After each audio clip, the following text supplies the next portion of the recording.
Let me ask you the question. Was the new commander that came in that circumstance, was his name General Jerome Johnson? Yes, sir. Uh-huh.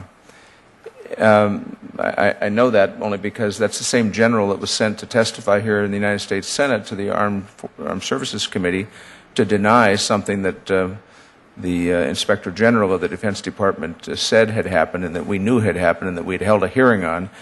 He came explicitly to tell the Armed Services Committee that it in fact had not happened. But I don't want to go much further. I'm going to allow my colleagues to ask questions. I have additional questions. Let me call on Senator Casey, then Senator Klobuchar, and Senator Whitehouse. Thank you, Mr. Chairman. I wanted to start with Mr. Childs. The testimony you provided, I'm referring to page 2, just a series of stunning statements that we've heard this morning, and they bear repeating over and over again. One of them, and I'm quoting from your testimony, in reality, the electrical work performed by KBR in Iraq was some of the most hazardous, worst quality work I've ever inspected. During my theater-wide inspections, I concluded that roughly 90% of the new construction buildings worked on by KBR were not properly wired. This means that over 70,000 buildings in Iraq were not up to code, unquote. That is to say it's stunning is a vast understatement. Had you ever seen anything this bad in your work? No.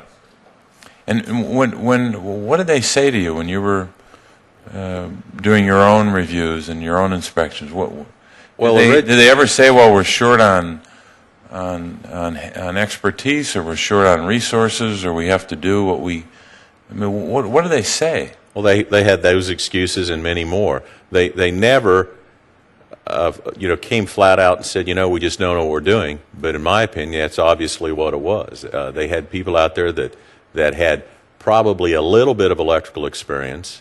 So they hired them to do the electrical work, and they didn't know that cutting down a few strands of a wire now made it unsafe. They hooked some up, so why is it not still safe? And those are the kinds of things that they did in basically every building. I went for months without finding a building that was properly wired. And when I say properly wired, you understand that Task Force Safe, all we were looking for when we would do these inspections that failed so miserably, all we were looking for was proper bonding and grounding, proper overcurrent protection on conductors, and we even let them go way oversized on that because we wanted to get the building safe, and we were looking for exposed conductors. Those are the only 3 criteria that Task Force Safe was looking at the first pass through all these buildings, because that was the most important thing, was to get the bonding and grounding correct so that the overcurrent protection would work.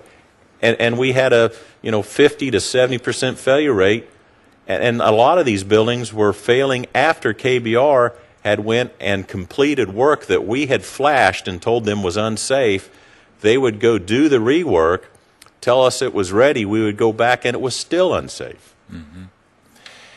And also on page 3 of your testimony, you say, and I quote at the bottom of page 3, while doing inspections in Afghanistan, I found the exact same code violations. That's correct.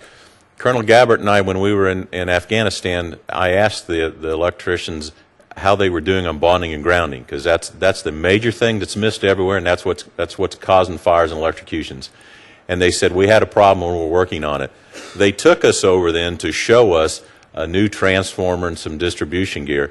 And I could tell by opening the door that they had just put these bonding jumpers in because they were clean. They were just put in. So as they walked us over to look at another panel, Colonel Gabbert and I just walked a different direction to another panel, not the one they wanted to take us to, and the very panel we opened up was not bonded. Mm-hmm. The problem is everywhere. I wanted to ask you, based upon your expertise and your experience, a question that relates to how long it takes to bring a building, just say a typical building that you've seen in Iraq or Afghanistan, into compliance. But here's the problem.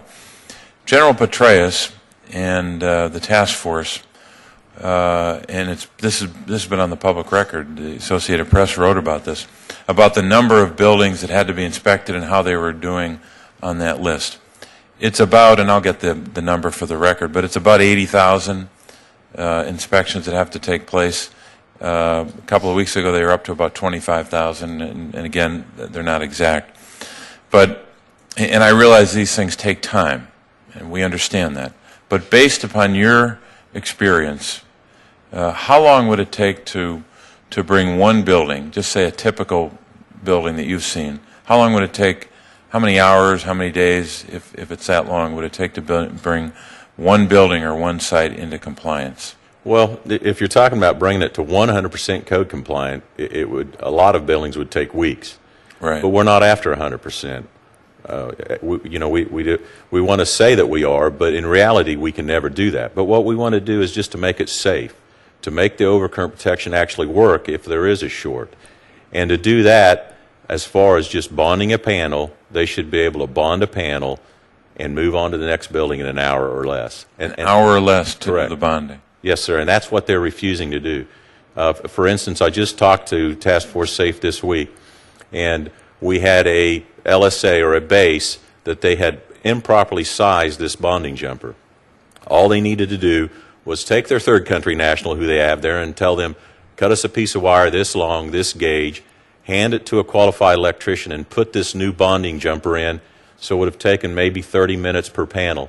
Instead, they went back and tried to rework the 5-wire system that they had put in wrong to begin with, and they did all of it wrong. Mm-hmm. And so DCMA just issued 24 level 2 cars on that particular base for that work that they were trying to correct, and they would have had more than 24, but they stopped them from doing any more of the inspection because they realized every building was going to fail. Mm-hmm.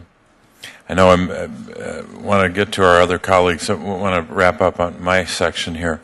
Mr. Smith, I wanted to ask you a question. We've been told that that the constant repairs that have been part of the discussion here are not being reimbursed under KBR's corrective action plan.